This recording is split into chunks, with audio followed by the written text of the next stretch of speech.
Hello student, my name is Rohit Kumar. I am social science teacher from Maples Academy, Dewan. Student, today we are discussing about the chapter number 7 in Geography, India, our country. Now, India is the 7th largest country in the world, covering with an area about 3.28 million square kilometer. It is about the Himalaya in the north, the Arabian Sea in the west, and the Bay of Bengal in the east, and the Indian Ocean in the south. Such a land that is surrounded by the water is called water on three sides and is known as the peninsula.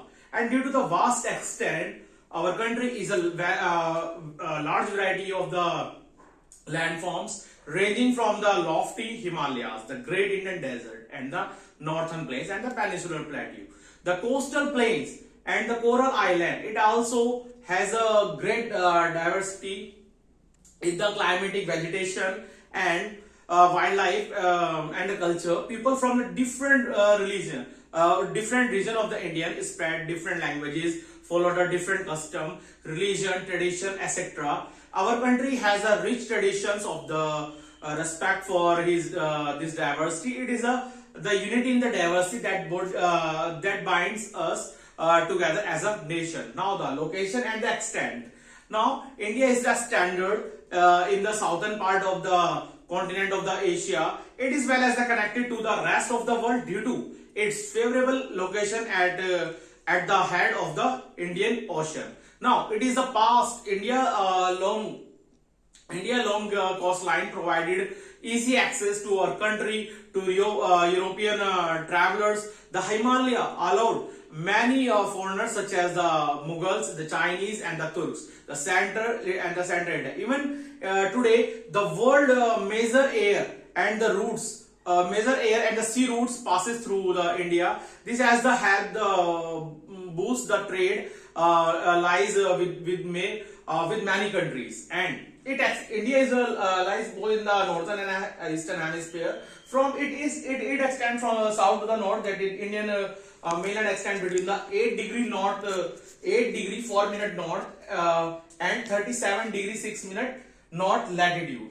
And from there is a longitude of the India is from the west to east it extends between the 68 degree 7 minute east and the 97 degree 25 minute east.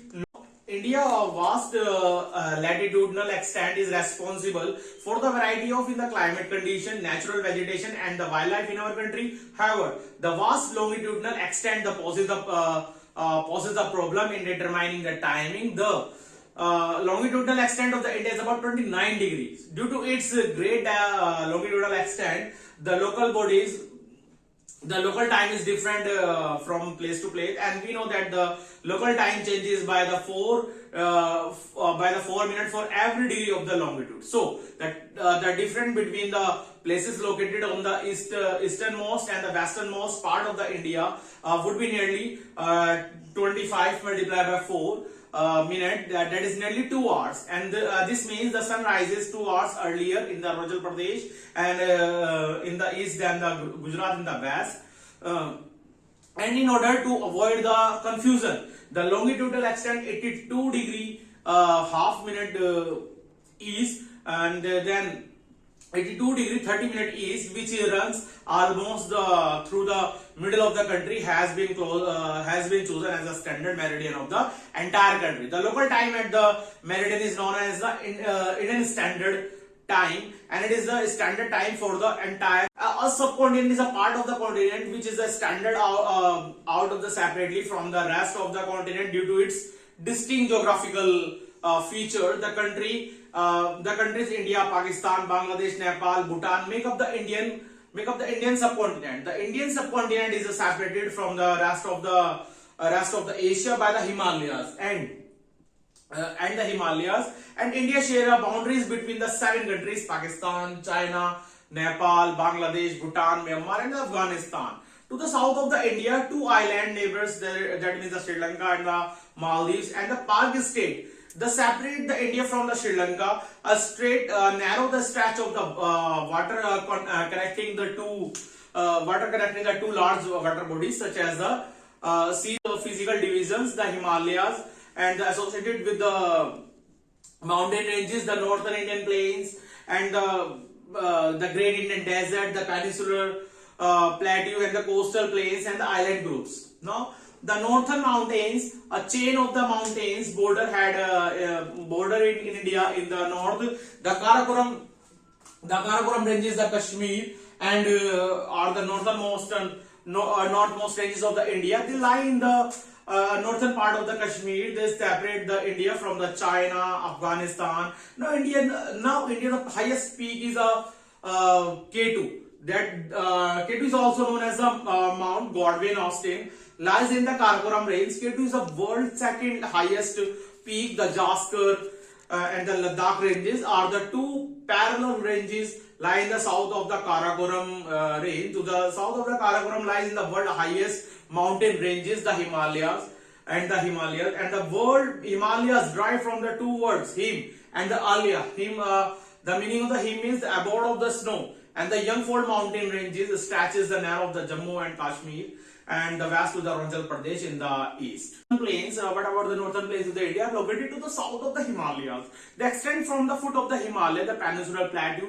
There are the river plains formed by the alluvial deposit or a very fine soil of the Indus and the Ganga and the Brahmaputra, and their tributaries are the river of the streams. They fed up the many river by discharging the water into it, as the flat northern plains provided the abundant fertile land for the cultivation. They are densely populated. And the Great Indian Desert, the Great Indian Desert, also called the Thar Desert, it's located in the western part of the India. This is the hot and dry and the sandy stretch of the land, covers a major portion of the land. The west of the Aravalli hill ranges in the Rajasthan, and the Aravalli ranges are the oldest range in the world. The Thar is hot, dry and sandy desert. It covered a major part of the Rajasthan. Peninsular Plateau to the south of the northern plains. The plateau roughly resembles a triangle in the shape. It's covered the most of the peninsular India, and it bounded by the hills, the Western Ghat in the west and the Eastern Ghat in the north. And the Western Ghat run parallel to the west coast of the India. The Eastern Ghat comprises a group of the hills running parallel to the east, and Eastern Ghat and the Anemud in the Western Ghat is the highest peak in the southern India. The Western Ghat continues a chain of the hills, while the Eastern Ghat are uneven, broken, as they have a number of the valleys formed by the rivers flowing through them. The Aravalli ranges extend from Delhi to Palanpur in the Gujarat. They run among the Great Indian Desert. The Peninsular Plateau is highly uneven, broken by a number of valleys, hill ranges with an average height of 600 meters above sea level. The Vindhya range and the Satpura range are the most important hilly ranges.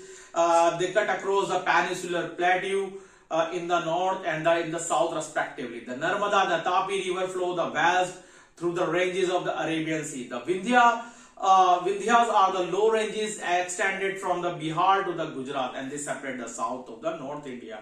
And the Satpura ranges run almost parallel to the Vindhya range. The Narmada river in the north separate them from the Vindhya, and the Vindhya and the Satpura hill ranges divided the Peninsular Plateau into two parts: the Central Highland and the Deccan Plateau.